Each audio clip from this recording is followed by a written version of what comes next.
Joe. So while looking at the Google Trends data for virtual interviewing, similar to the virtual career trends that Joe touched on earlier, we saw the search interest for virtual interviews had spiked at the mid and tail end of March, which was certainly in line to where the economy was at that current state with social distancing.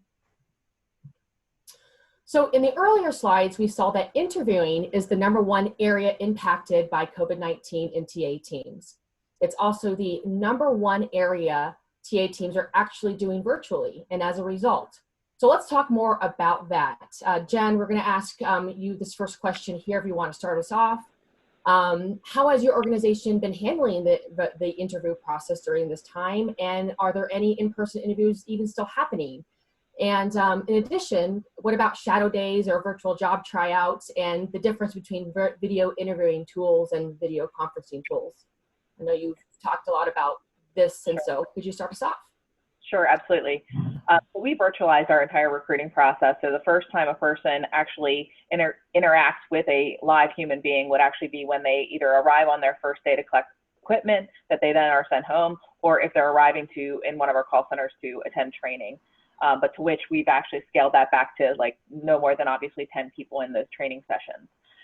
Relative to, are we still having some in-person interviews? I'm embarrassed to say we actually had some this week that went through, and it drove me insane because I really didn't understand the need for it.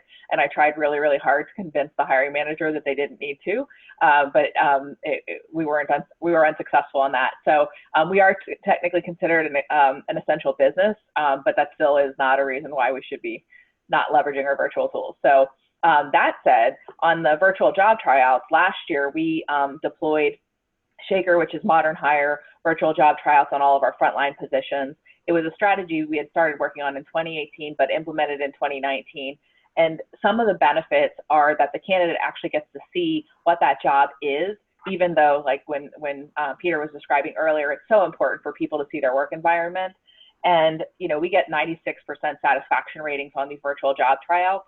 But the benefit for me was it really optimized that part of our process. So we have 80% completion rate where we used to have 50% completion rate, and 50% of the people that are coming to that virtual job tryout are on a mobile device. So in my former process, it required that person to go to a desktop at that point. So I would have missed out on that 50% traffic, and then I picked up another 30% on the completion rate. So it's just been a game changer for us, and I can't, speak highly enough about it. The only other thing I thought I'd mention, and it's kind of relative to both the interviews that we saw and the spikes that we saw, in some ways around the event side of things, we're fortunate because we kind of started this at the tail end of college recruiting season and before we got into a lot of the major conferences. So it's kind of an interesting point. I think we would have seen a normal pause anyhow from a timing perspective on some of these events, but I think it's a time that's fortuitous that we can allow ourselves to get more comfortable with virtual events moving forward. So to that end, turn it back to you, Jenny. Great. Does anyone else want to share any similar experiences? I think she put her finger on many important subjects there. One of the things that I mentioned earlier that's essential is that if you talk to a candidate, they're taking a much bigger risk in terms of joining an organization than the organization is extending an offer. Mm-hmm. And so having them really understand the environment they're coming into, which is something that in normal times when you're bringing people into events, you can do. You can take them on tours, you can have them meet with groups, you can do all kinds of things. I think the imperative for us now, and probably moving forward for some time, to varying degrees, is to make sure that we make that opportunity virtual for people too, so they can do virtual tours, they can understand the technologies they're working on. We do have some things that need to happen in person. We have classified environments, and there's no way really around that. But even there, we're trying to make sure we're exhibiting best practices with social distancing. Our employees, our candidate safety really has to be paramount at the same time that we fulfill our mission. So I'm actually going to jump in here quickly because I am watching the Q&A and we've had a variety of questions around what a virtual job tryout is. So Jen or whoever, can we get like the 30-second answer on what that really is for people to understand, and also kind of an average length of what a virtual job tryout might take? Sure. So it's usually 20 to 30 minutes at the max. Like we don't want it going longer than that. And it really is a pre-employment assessment. So you are doing, so I'm fortunate I have some IO psychologists on my team that work with Shaker, i.e. Modern Hire, to produce these, but it provides video examples of what the true environment work looks like, but it's also a series of questions designed to make sure that we can identify the best candidates to be working in those jobs. And it's in those high volume roles that have very few minimum qualifications. So it's a really, really great way for us to make sure we're getting the right candidates through that process. Thank you, Jen. You're welcome. All right, so moving on, I know we're a little short on time, so I'm going to keep this moving a little bit. So while we know that most companies are using virtual interviewing, our survey results did show that there has been an increased use of virtual interviewing in their hiring process due to COVID-19 and social distancing. So the combination of both these numbers you see here is reflecting about 74% of companies who are using virtual interviewing are now using it more than they were before. And this number is certainly expected to increase and become really more of the norm when it comes to virtual interviewing. So when you're on video seeing a candidate versus on the phone with a candidate, is there any potential for unconscious bias here? And what is the impact, if any? Or how does this differ from an in-person interview with candidates? And Peter, I'm going to throw this question over to you. What are your quick thoughts here on unconscious bias? Yeah, I mean, I think anyone who would say there's not a risk of unconscious bias, whether it's a virtual interview or in person, would be fooling themselves. I believe that it's imperative for us as talent acquisition organizations to ensure that we're prepping interviewers with the proper kind of behavioral techniques to conduct interviews. I think that it's similarly a best practice to make sure that your interview slate is as diverse as your candidate population, to ensure that you're really getting a well-rounded view on the talent in front of you. I do think there's risk here that we have to be very cognizant of and be deliberate and conscientious about avoiding. I especially think that's true. I mean, we personally have taken a position that at a minimum, you know, our virtual interactions are at least live. We're talking, we're having a conversation.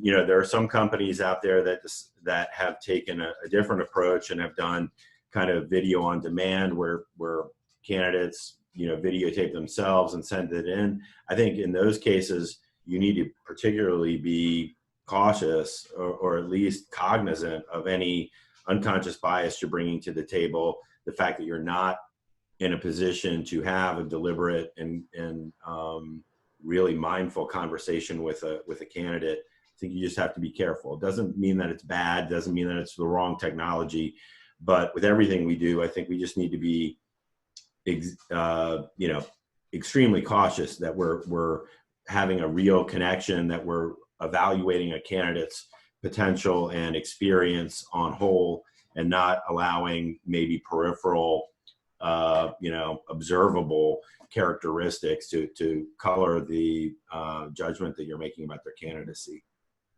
Certainly want to be mindful of that. And I know that's very, very common in organizations with unconscious bias. Does anyone else want to share any thoughts on this subject before we move on? This is Tim. I was just going to add on to one comment from Peter, which was that, you know, here at Pontoon, we're big users of the on-demand digital interview, but we're also very careful. Some of the platforms are using some AI to actually shortlist for you, and we're not there. We just don't believe it's in the place yet. But what we are seeing is we're seeing very good participation rates and very positive results with those platforms. Great.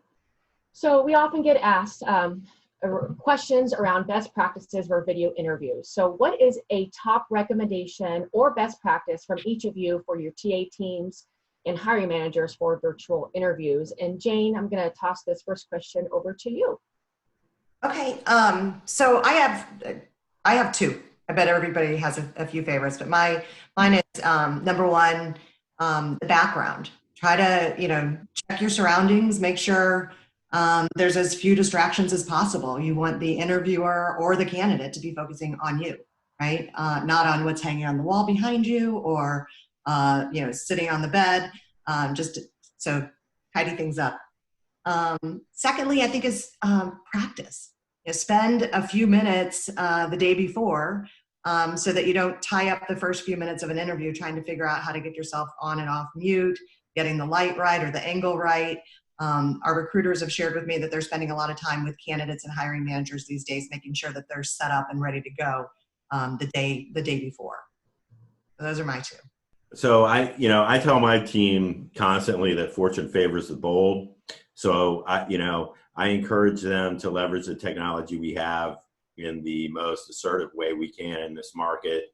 Having said that, I think right now we're at a really unique time. I mean, like I said before, we've done virtual interviewing in some respects for several years.